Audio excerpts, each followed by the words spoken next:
We'll start with the presidency because its office has reaffirmed its commitment to addressing Ghana's impending power challenges. In response to public concerns, a specialized technical team has been established to identify the root causes of the crisis and recommend immediate actions to stabilize the nation's power supply. ChannelOne News' Akosi Ochre reports. It was his first day at work here at his private residence in Cantonment in Accra. John Dramani Mahama, the President of the Republic of Ghana, who was sworn in yesterday at the Independence Square. Today, Wednesday, he had a number of engagements here at his private residence.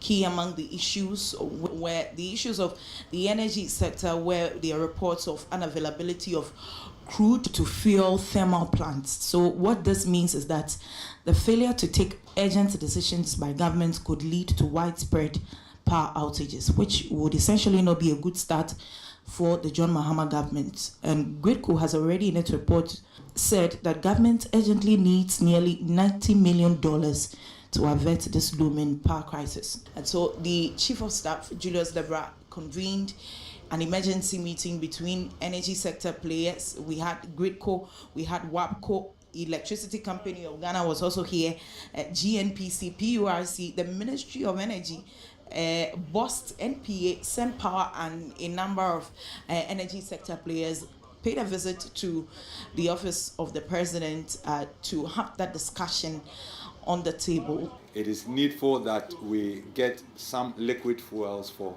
some of the plants in Tema to run so that we continue to have adequate supply even during the period of the pigging. What we came to inform the government is that yes, there are some liquid fuels, but it's not enough to cover for the period of the pigging. And so efforts have to be made to get enough volumes of the liquid fuel so that that critical maintenance can go on as planned. Well, the acting spokesperson for John Mahama, Felix Ofusukwache, reiterated the president's commitment to tackling the emerging power crisis. We've been in government for 1 day. I'm not sure that you can order and have food delivered to you in 1 day. So, as I indicated, this should have been done at least in October. Government then said that they needed up to January 20th to put their house in order and do the procurement of fuel. During the security briefings that President Mahama had, he asked specific questions regarding the status of implementation of that plan. He was giving firm assurance that everything was in order, only for us to discover, as of yesterday, that had not been done. And that is why, as a responsible government, we've taken up the mantle to ensure that we do the right things. President John Mahama, while receiving a delegation from the World Bank, described the crisis as surprising, especially as he assumes office. The transition has taken place. It's been smooth, it's been cordial, but there are a few surprises that have come up in respect of the energy sector, in respect of, some aspects of government's decisions and things over the last several years. But I think that Ghana has the human resources to be able to deal with the situation and turn things around as quickly as possible. The delegation from the World Bank assured of its support for the growth of economies in African countries like Ghana, particularly in terms of financing. Partnership with other complementing the financial assistance that we are providing with the knowledge aspect, because as a global institution, obviously we work with all the country, and this has allowed us actually to gain a lot of experience, etc. In particular in African countries as well, because this challenge that Ghana is facing in that area is the same challenge that we do see in Senegal, in Kenya, etc., etc.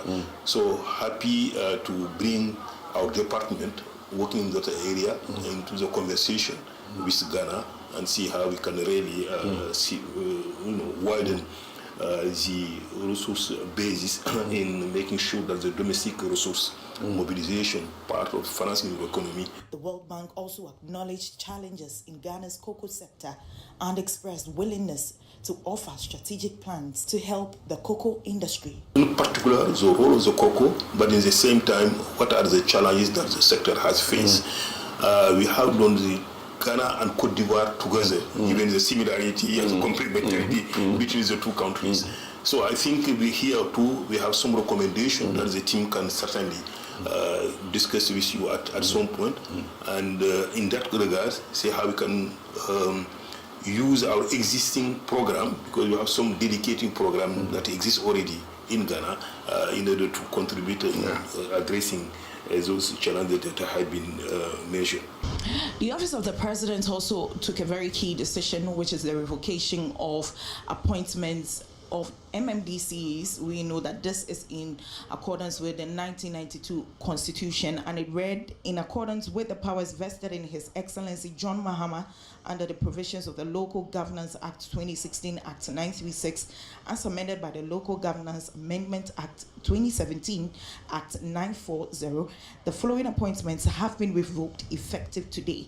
1. The Chief Executives of Metropolitan, Municipal and District Assemblies.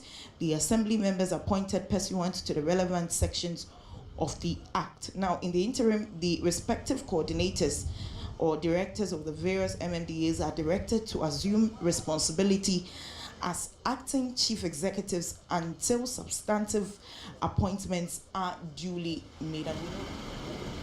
Officials from Commonwealth and other delegations, including the Overlord of Gonja, Yagbonra, also paid courtesy call on the president. The honor he has done me in leaving everything behind and coming to join me at the inauguration. He has come to sit and witness everything that happened, and I'm grateful to him for the honor. I should have gone this morning to go and greet him and make sure that he slept well and woke up well. But because of the love he has for me, he's put the tradition aside, and he himself has come to my office to let me know that he's finished what he came to do and that he's returning home. And so at the appropriate time, I will also come to home and pay my respects and my thanks to him, and then receive any advice that he has so that my tenure will be successful and it will bring peace and progress to all the people of Ghana. The government has already assured of working closely with the energy sector players to ensure that energy crisis is averted. Reporting for ChannelOne News, Akosi Auche.